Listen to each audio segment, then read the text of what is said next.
The Clobbering, an Age of Sigmar Broken Realms short story.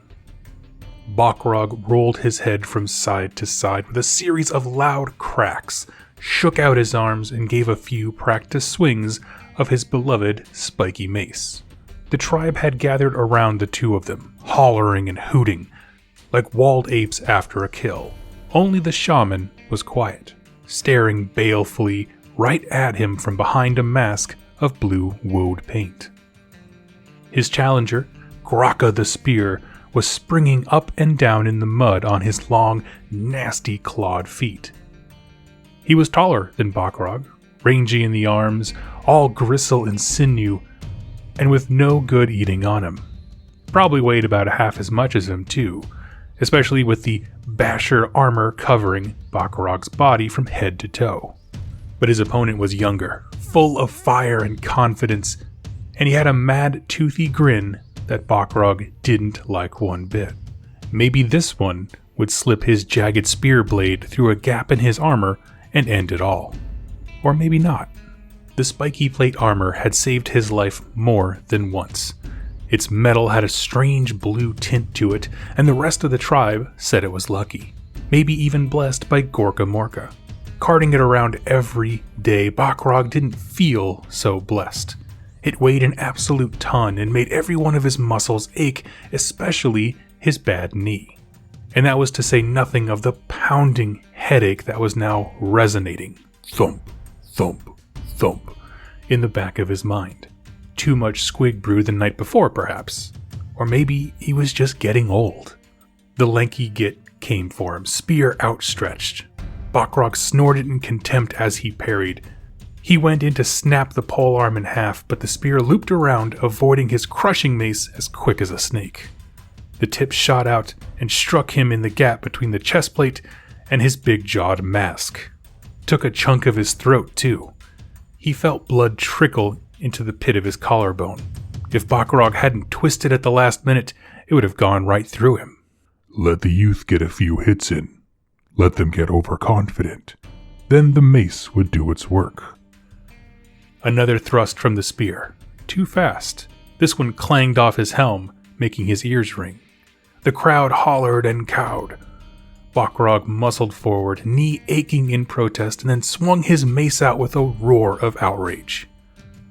Graka hopped back out of reach, a guttural audible despite the roar of the crowd, before lancing out with his spear once more. This time, Balrog caught it behind the tip of his hand. He pulled hard, the spiked hilt of his mace coming to meet the stumbling youth. It caught Graka in the armpit, tearing away a flap of skin and muscle. The crowd howled its approval as the youth fell back, spitting fury. Laugh that one off, you git. The spear spun around, hilt out to draw the parry. Then the pointy bit came round so fast that Balrog couldn't do anything but turn into the blow. It clanged hard off his breastplate, the great slab of metal chiming like a bell. He lowered his head and charged, arms outstretched to stop the youth dodging out of the way. Graka leapt up, planting a foot on his shoulder and pushing up and over to land with a splash in the middle of the ring. Balrog staggered on, one hand sliding in the muck as he fought to keep his balance. The laughing crowd was right there next to him. He felt a boot in the small of his back and another on the back of his neck. Balrog growled and swung his mace at them, but they had pulled back. That Graka had plenty of mates here, too many by half. Balrog hissed through his teeth, proper anger now. He stamped forward, ready for that spear to come in once more. He had given little choice, given the difference in reach. He just had to take the hits on his armor and then return the blow with as much. Graka kicked a spray of mud right in his face. It was all in his eyes, and with his helm on there was no way to wipe it off. Blinded, he charged on instinct. Something hard and killer fast hit him in the knee, the bad knee at that. In a blaze of pain, his leg buckled. The shaman's words drifted through his memory amidst the agony. Walk with a limp, Balrog, and see what it gets you. He felt a hard kick to his throat, opening the wound there, and he went over in the mud. Too heavy to get up, It felt like he swallowed his own tongue. Then a burst of pain shot through his chin, the top of that deadly spear pushing in to gouge at his face. Bokrog roared in indignation as the nasty, jagged blade leveraged off his mask. He somehow got to his knees, wiping away the muck from his eyes just in time to see the silhouette of Graka bringing his spear down like a club. Thwack! Then, only darkness. It was twilight when Bokrog came to his senses. The crowd had gone, as had his armor cut away from him with careless probing knives that had left dozens of gouges and slices in his flesh. He sat up, taking in the score of wounds gleaming bright red across his body. The thumping in his head was at 10 times worse now. Thump, thump, thump. But weirdly, it didn't hurt. Neither did his wounds. Quite the opposite, in fact. His blood fizzed, making him feel strangely energized as he got to his feet. The breeze felt clean on his exposed skin, invigorating even. The shaman was still there, staring balefully. You feel it? He croaked. The thumpin' sound? It not sound. It feeling. Something clicked in Bogrog's mind. Above the shaman, the clouds were being blown hard by the wind. One of them looked a bit like a charging boar rider slowly pushing its way through a wall of thick white clouds. No, not a boar rider. Something far bigger. More primal. A god. The shaman came towards him, dipping his gnarled fingers into a pot of fungus woad. Bogrog let the old Orruk smear the bright blue pigment on his face and chest, too entranced by the clouds to stop him. It's time, isn't it?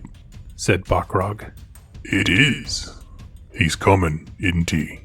He is.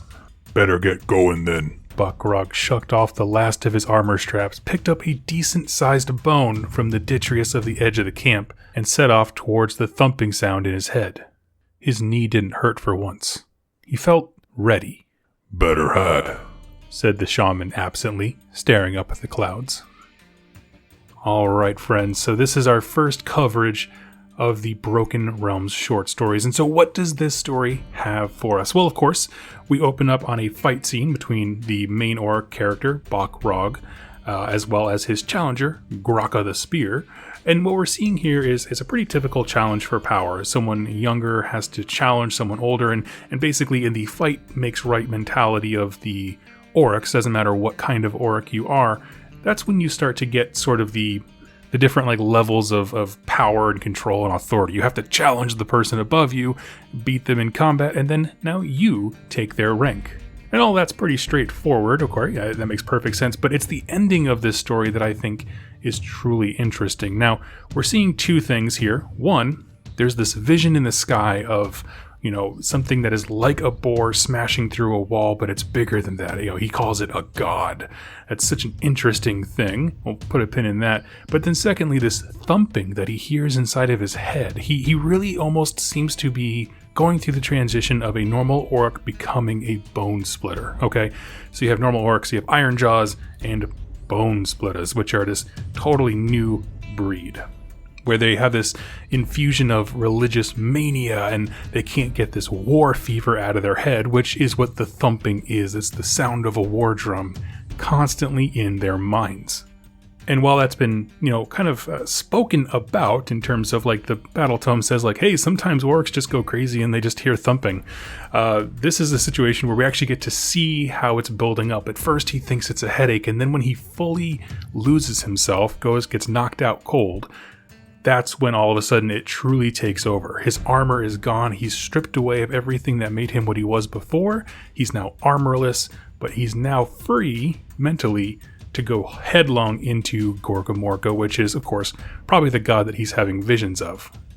And in that way, when he picks up a bone at the end of it, as he's walking out of the camp, he's got blue pigment on him. Now he's all tattooed up and getting the, all the different bodies accoutrement of the bone splitters.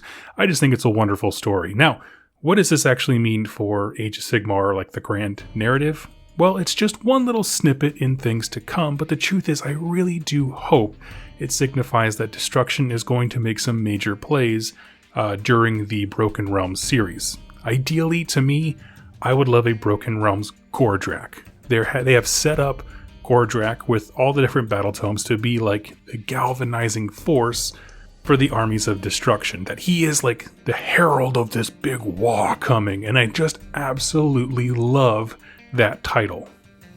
I would love it if he was making plays that was building up the energy and riling up destruction armies all across the realms in order to, like, you know, persecute his, you know, side of the war. And if you don't know, interesting fun fact about Gordrakk, the last time we've heard about him in the stories, he took the skull of a ram-like god beast and he's going towards the city of Excelsius, which is one of the major bastions of order.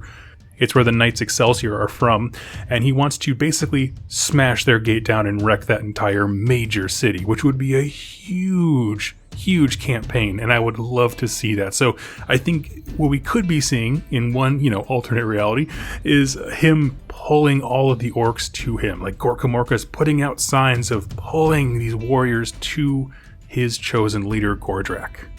That's at least what I would love to see. If nothing else, this could be a simple story of just, an Iron Jaw becoming a Bone Splitter, which would be cool. I would love it, but I would love if it tied into something much, much deeper. But I would love to hear your thoughts. What do you think of the ending of this story, the significance of seeing, his vision in the clouds? I thought that was a really nice touch. Kind of left a lot of mystery there. And I would love to read your comments, get your theories going. Leave them in the comments down below, and I will check it out. And we'll come back to you next time with the next Broken Realms short story. Hey everybody, I hope you enjoyed that video. It was made possible by the folks over here to the left. These are my top supporters over here on YouTube and on Patreon that keep this channel going. If you'd like to learn more about how to become a supporter and get some cool things in the process, like exclusive pictures and interactions with me, and get your questions answered here on the channel, go ahead and click any of the links down below or the join button on the community page over on YouTube.